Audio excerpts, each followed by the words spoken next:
So, the film you're going to see is a big mixy moshy I've been trying to make. Do you know when you try and put clips through the week, try and put them together, meanwhile you have other things on your film that comes and goes. So you might have seen some of these clips, you may have not have. But anyway, if you like this sort of thing, fine. So we're going to open this film with a revisiting of the, remember the car that we gave a big blast to, and one comment said, Reggie, you were in the right, and another comment said, Reggie, you were in the wrong. So as always, whenever you ask a question, it generates 10 answers, and because you've had 10 different answers, it's generated another 10 questions. So asking the question is always a problem, isn't it? So here we are, look, here we are. It's light, we can examine it closely. I love doing this. It's like having a diary. All the films that I put on is almost like having a personal diary to look back on in years, 20, 30 years time. We can have a good giggle and look at the old vintage cars anyway, because they'll be vintage by then, won't they? So and of course it's daytime. So this is better now, isn't it? So this is better. Now, A5 West, fine, yeah. A5 West, yeah. And this is a nice clear line. Keep within your lanes. I always try to keep within the lanes so that if something happens, say, you get a coming together, as long as you know you're within your lanes, the coming together is always going to be their fault, isn't it? So we're here now, look. This is the line. How did we manage to get lost here? Look. And we ended up over there, didn't we? So I think this is a blurred area, and I'm sort of picked up this line, but there is a dot here, look. And I should have come here, look. If you remember the one we saw, the car came in this side and I was here and I gave him the holy hell on the horn, didn't I? But it turns out that I was in the wrong. And this is the fantastic thing about dash cams. Just for your own, just for your own, we've all been to complicated junctions. We've all been places and we thought, what went on then? Or sometimes you've been bibbed and you want to have a look, sort of thing. But anyway, what have I done now? Where's the man? There's a little dot gone. There we are. So let's carry on. And I think it was right. The comment said, the kind comment, the comment said, you followed the truck and was in the wrong, because the truck in front of you was wrong. Because you were following him, you thought you was in the right. No, I should have come over here. Yeah, and this is the, go back a bit, come forward a touch. There, that inside lane is for these people. If they want to go down there, that's their lane. I should have come across, look. Yeah, but a bit more paint would help possibly, but obviously it's where all the cars, they're working out. So yeah, so we'll open with this, and you're going to see a whole load, almost like a diary of films I don't think I've put on yet, but you might see doubles of something. We'll have to wait and see.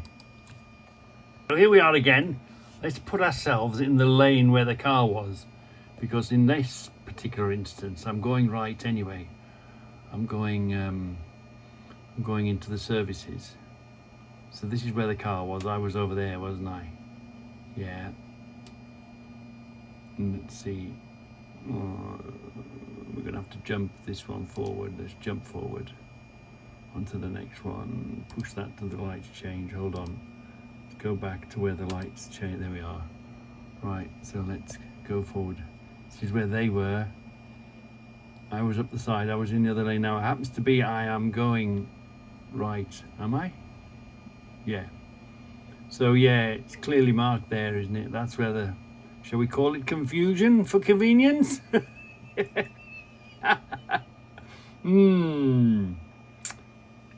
you know, I think the way the roads are, I think we should all have dash cams to be able to see and, look at things. Make it mandatory. Part of your MOT, you must have a dash cam. to see exactly who did what where. Is built into the cars, and it keeps a certain amount of memory. It would stop a lot of confusion when there's been an accident and a bump and there's not been any witnesses. I just wanted to show you this. Look at this. This is one of these 50-foot trailers with a rear steering axle. And just have a look at this axle, the way it steers. It's clever, isn't it? Come on, lights. Oh, come back a bit too soon. Come back a bit. There you are. Watch this axle, look. Is that rear steering axle helping the arse end come round? And then it straightens itself up. Clever, innit? Clever. Here again, look. It's sort of dusk now. Let's have another look at this. I'm here several times a day some days. I'm here most days. Right. Let's have a look. It's not the route to and from work. Well, it isn't, if you get what I mean. So this is what I should have been doing. Let's have a look. Yeah, look. I did it right this time. I went all the way over here, look. Yeah. So it was my, I'll have to watch out for that. I'll have to remember that now, won't I? Yeah. So, here I am in a scrapyard again. Yeah. They're those grabs, lifters, aren't they? Let's push on a bit. I've got to back off the bridge. So let's back off the bridge. Yeah, we've got to back off the bridge. And let's see what turns up. Wow, there's some stuff goes in these scrapyards, you know. It's incredible. You know, everything eventually, anything made of metal eventually in its life ends up in some sort of a scrapyard somewhere, doesn't it? It's a shame, really. There's no way of sort of repurposing, reusing, you know, getting better value out of things. But here we are. Look what turned up. One of them overhead crane things, look, I'd say. Got a motor on it, look. Wow, some lovely long bits of girder on that. Yeah, you could make plenty sheds out of that, couldn't you? Made a fantastic shed out of that stuff. Got a bit sticking out. Yeah, wow. And here we go. Gotta go up the hill and get out. It's obviously we're loaded and on our way, so we're gonna drag our ass up the hill. So as you can see, this is the motorway, and the motorway is stuffed. So the tachograph doesn't take into account the old tachographs. You could see, because you could see the distance you were doing, and you could see the speed you were doing. The little dial went up and down, and every, I think it was 20 kilometers, it used to go up and down. So you could see that, plainly see that you were stuck in traffic. These new digis don't account for that. It's not easy to see it when the people make the rules. So there should be some sort of system to know, all right, you were stuck in traffic, you was crawling. Is this going to last 10 minutes? Is this going to last an hour? Is this going to last 2 hours? Who knows how long it's going to last? All I know is the work still has to be done. You still have to get somewhere and come from somewhere. So this is where I don't think the new tachographs show it or take it into account. Do you know what I mean? That you're stuck in traffic and you're delayed, which makes your day more important. Do you know what I mean? Whenever you're behind, you never catch up, do you? You can just sort of go with the flow. And generally, this is clear. Yes, it's Monday morning. Yes, there's a train strike, and yes, we know. You know, you can presume this is going to go on, but we're on a motorway, and I'm monitored by the minute, yeah, by the second, you could say. I'm monitored by the minute, and this tachograph now says that I'm thundering up the motorway doing 56 miles an hour, and clearly I'm not.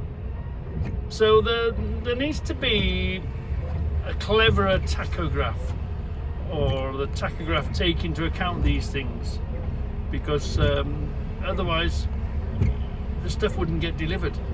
You wouldn't get anywhere on time. I'm from this point onwards now, depending on how long this is, I'm playing catch up, aren't I? Yeah, I'm playing catch up, and the tachograph doesn't recognise it. I know it, the office knows it, maybe the customer will find out about it when I turn up late. But the tachograph doesn't recognise that you're crawling in traffic. I mean, if this was a football match, you'd have extra time, wouldn't you? If there was just some sort of a football match, isn't it a night? I'm not a really football fan, but you'd got to do 90 minutes, haven't you? But then, if there's been a delay during that 90 minutes, you get to do extra time, and they add it on to the end, don't they? Maybe that sort of system might do. If you've been travelling for, 5 miles an hour for a certain distance, you get that time back, but the tachograph doesn't recognise that at all. Today's frustration, and to be honest, it's a fairly new one, this is.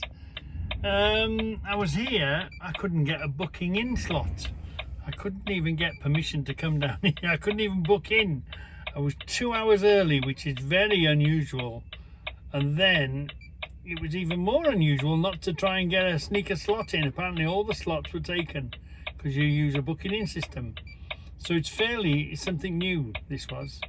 So it took me 2 hours to get into the gate, and it's probably going to take me a good part of an hour to come around, join this queue, follow that to the end, get the one box off that I've loaded this morning, and then come around to fetch an empty box to go off and do my second job. So we'll see how we get on. So I'm sort of behind. Luckily the second job isn't that far away, so what should have been a nice easy day has now turned into an ordinary, I'm guessing, 12-hour day. We'll see. We'll see. But yeah, today was a bit unusual, not to get a slot and have to sit out there for 2 hours. This is usual in the queue here. This is just the luck of the draw. So you call this sort of unlucky. There's quite a queue, that's unlucky. Sometimes there isn't, sometimes there's half a queue. But anyway, that's today's frustration. This is quite odd. This is called working time. So we know what driving time is. Driving time is the wheels are turning and you've got speed on your speedometer. But this now is called working time. So you can only do 6 hours on your working time. But I mean, I can sit here in the queue and if I choose to, okay, it's not going to a canteen, it's not stopping at a cafe that you choose to go and have a sit down lunch or whatever that other people might do in their work environment. It's no problem, we accept that. We're travelling people, aren't we? We move around. So, you wouldn't go out your way to find a cafe to sit down and have your lunch. So you got to have it on the hoof, as you might say. And a lot of us bring sandwiches, drop off, pick up something from a shop and whatever. So whilst I'm in the queue here, it doesn't count towards my break period. Although I'm sitting here, I could have a few bites of a sandwich, and depending on how the queue goes, if it moves forward, I can have another bite of a sandwich and the queue. So you can be stuck in queues for an hour, 2 hours, and it's not a break, it's called working time. So yes, okay, you have to be here to move the truck whenever you're asked to, and move it straight away. If somebody said, right, we want to go there, just move the truck, you have to be here, don't you? We are steering wheel attendants, aren't we? So it is a bit frustrating when you've been in a queue and you've moved every 5 minutes. It's took you so long to get through a queue, and then you've still then got to take a break. And of course, generally speaking, you do a job in the morning and you do a job in the afternoon. So obviously these people here started the same time we started, and they're entitled to a lunch break. So maybe is there a man off? Maybe that's when it goes slow. Maybe is there a man having his lunch break, which he's fully entitled to? So now they're down a man. Is there a machine down? Who knows what causes these queues? Because, you know, it's very easy to sit here and say, well, what's the problem? You just take a box off and put a box on. You feel like that sometimes, but obviously, you know, they're running by the computer. They've got to put the box in a certain place. So maybe you're unlucky and they have to go far with the box next to sort of, they don't just sit and just serve you, do they? So you just got to take your cue, and when they can get to you, they get to you. We're here at our second job. A little bit further than the first job. No big deal. We were booked in at 11. All things considered, if things would have gone great, there was a good chance I would have been here for 11. But there we are. That's the way it is. Queues, waiting. In a perfect world, I would have been here for 11. But we had that 2-hour delay. But the good thing is, that 2-hour delay allowed me to have my break and reset the clock. So I've got 4 hours driving and 6 hours work to do this in before I need my next break, which will be near going home time. But anyway, that's the way it is. It's now just gone 2 o'clock. I should have been here at 11 o'clock. Let's see. Now, if we're lucky, we'll be in and out here in a flash, and it'll sort of recover the day a little bit. But if we're unlucky, because we're out of sequence, or we'll have a problem here. But anyway, it looks not bad. At least there's not a queue getting in here, so I'm quite optimistic. We're going to be lucky. It looks like that one's just coming off now. He's going to tap his roof a bit, so that's going to be great. So it looks like we've just turned up here and we get straight on the machine. Wow, this is going to pull back time a bit. This is going to recover the day a little bit.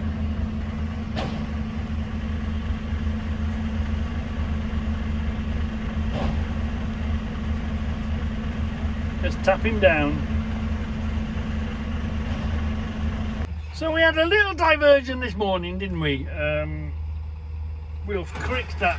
We had to go and get rid of a box because there was no point coming out of the yard empty to get a box. So we had to go to the train. So we took a box with us to the train, got rid of that, an empty one, put the box on that we needed to carry on and do job number 1. So it was a bit of a distraction. Because Birmingham, you got a queue in and you got a queue out. So we went and did that job. We got delayed in getting the box off. Now we've got the next box on. We're here. We're going to fly this one. So all we've got to do now is get this box, take this to the train, and put tomorrow's one on, so that we've got a better start. We'll go straight out the yard tomorrow, all being well. So we're leaving here virtually 3:30. Oh, coming out of this with a full load up that slope onto the dual carriageway is a bit hairy. I'm back here again. Look, no queue. Woohoo! So I'm coming to get rid of my second job that I filled, because I did 2 loadings today, and then I'm going to go around and get 2 empties, because I'll be doing 20 foots, 2 empty 20 foots, take them back to the yard ready for tomorrow. Yeah, look, you can come here sometimes and it's chocker, as you know, and sometimes you can come here and it's empty. So as you can see, it's 5:20. Okay, it's time for everyone to go home. But the truck drivers, we've done our job. We've took the stuff from A to B. Now we're headed home like everybody else is heading home. But we're under tachograph regulations. And we get caught out by all this traffic. That's what I say. The traffic, the tachograph regulations and rules aren't up to date with the volume of traffic. It's going to take me another hour to get home. Well, you know, less than an hour to get home. But I finished my work. I've took goods from A to B.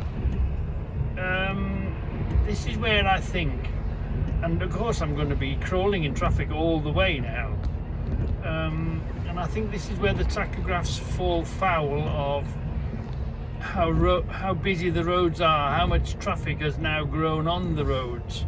It's way too busy, and the rules don't fit. So what I mean to say is I'm potentially 10 minutes away from the yard, 10 minutes from parking up, but the tacho rules, today they don't, but the tacho rules say I must now stop for 3/4 of an hour because I've come up to my hours, to my time, and I'm 10 minutes from the yard, so now that puts another 3/4 on my working day. Okay, I get paid for it, that doesn't matter, but that's why truck drivers are doing 12, 13, 14 hours a day because these stupid rules. And the thing is, it's called an infringement, and you can be fined £1,000, maximum £1,000 infringement. So, you know, you've done a big day, you're going to do 12 hours today, yeah, it's going to be over 12 hours today, and Tacho might say, right, you've got to take a break, but you're only 5 or 10 minutes out from the yard, and if you don't, we're going to fine you £1,000, but if you do, you're going to stretch your day even further. The tacho rules don't fit the volume of traffic, don't take into account now the volume of traffic. They live in a perfect world. They don't have traffic jams, they don't have technical hiccups, they don't have delays, do they? That's the thing. And most of you people might do a shift, you know, a 12-hour shift, and you know, it takes you an hour to drive into work and maybe an hour to drive home from work. So it's just, but that hour in the morning and the hour in the evening comes under tacho rules for us. Yeah. So it's like I say, for the volume of traffic and the amount of queuing that happens, I don't think the tachograph rules are fit. So here I am in the car, about to go home at 6:30, started at 6, back for 5:30 tomorrow in the morning. Let's see what tomorrow brings. So remember me telling you, coming out of this entrance onto a dual carriageway, up a little clip, it's fairly clean. If it's a bit frosty or it's a bit filthy, wow, and I was lucky I didn't have to stop. You come out here, the car saw me, I didn't quite stop, I was all right, he flashed me, and fully freighted, you've got to pull yourself out onto the dual carriageway. Oh, and if that's a bit busy and you have to stop there, it can be problems getting traction, but as it happened today, it was okay. You just drag yourself out onto the dual carriageway. It's one hell of a little clip to climb out of. Let's go back a bit, because there's that extra little clip at the, it's here, see this edge here, that's where you lose your traction, so you're okay up here. There's not much mud on it today, so you come out and you've got this little extra bit, and if you find that you have to come to a stop here, because it's the only time you can see, but somebody saw me, I didn't quite have to stop, I kept rolling and rolling, and I managed to get myself out. But yeah, it can be a bit of a brown trouser moment coming out onto that dual carriageway. Woo, that was a close one. 7:03, and we're here and we're under the crane. Lovely jubbly, we're booked in. I start at 6, the tachograph needs 10 minutes off you. You can't just jump in and run off. Doesn't matter how much rush you're in. You have to give them 10 or a minimum of 10 minutes. Most firms like 15 minutes, so you've done your walk around, done your checks. You have to prove to them that you came in, you put your digicard in, now you've done your checks.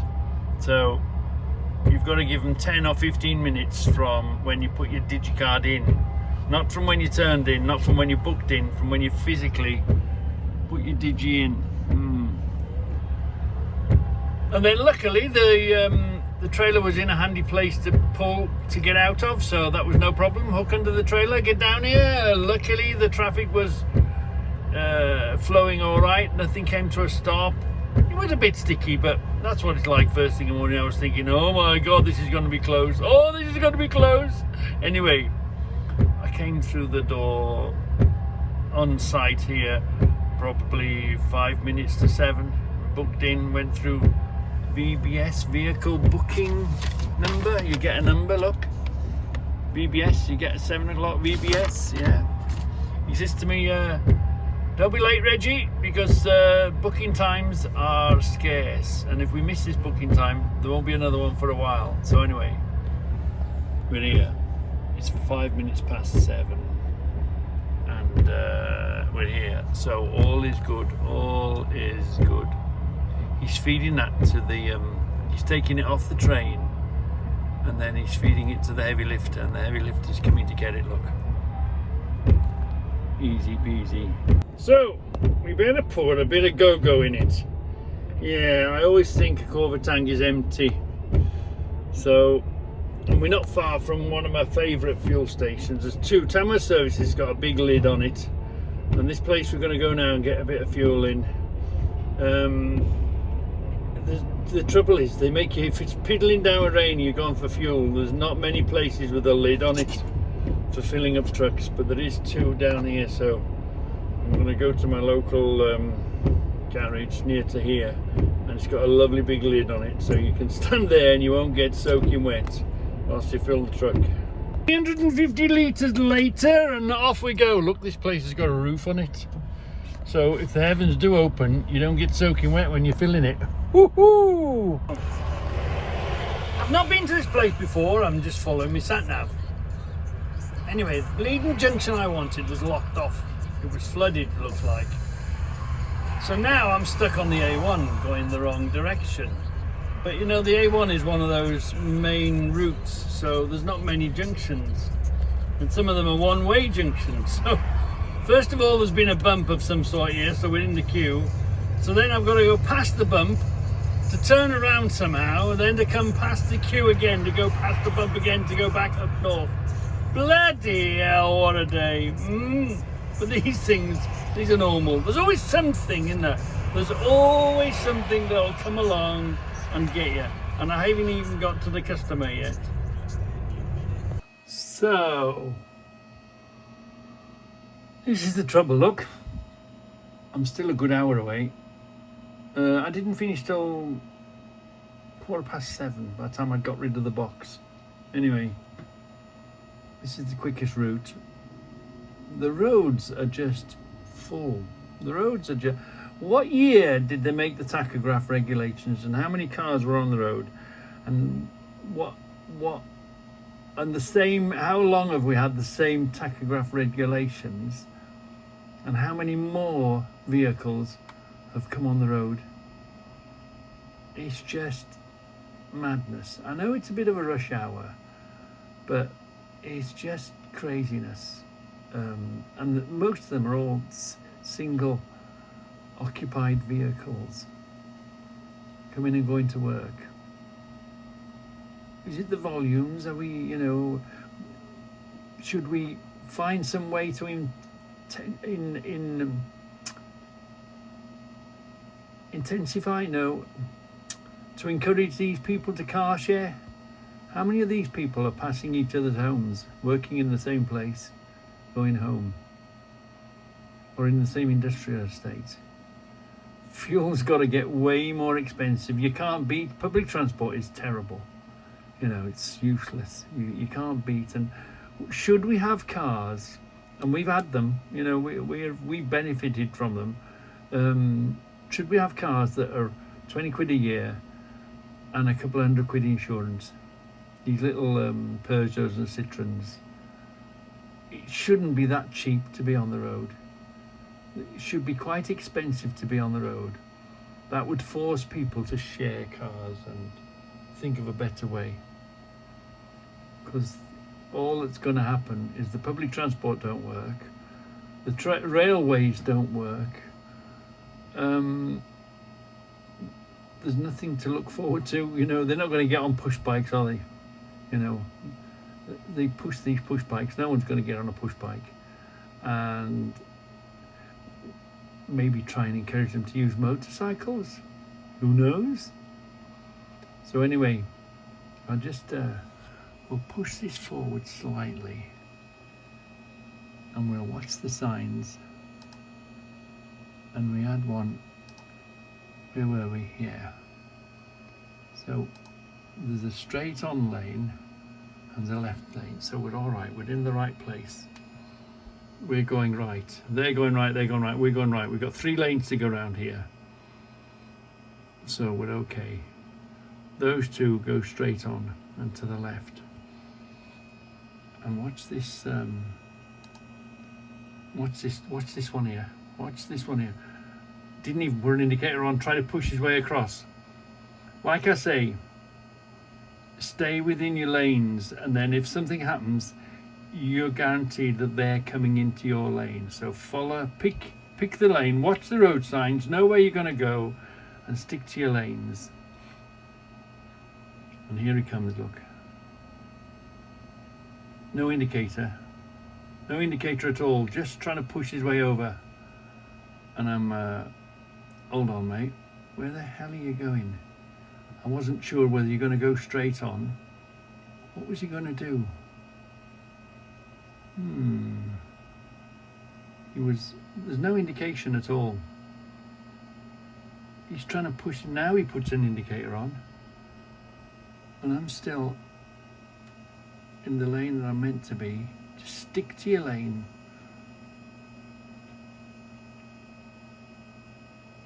And they have to come into you. That puts them in the wrong every time. And again, traffic. You know, I'm nowhere near home yet. I've got to get the box off. But look, there's no, the tacho doesn't allow for you to get snarled up in traffic. These junctions to get, they think, oh, it's easy. Oh, it doesn't account for the volume of traffic that's on the roads today. It's crazy. Every junction you come up to, every major junction you come to, it's crawling. And I know, yeah, it's rush hour time.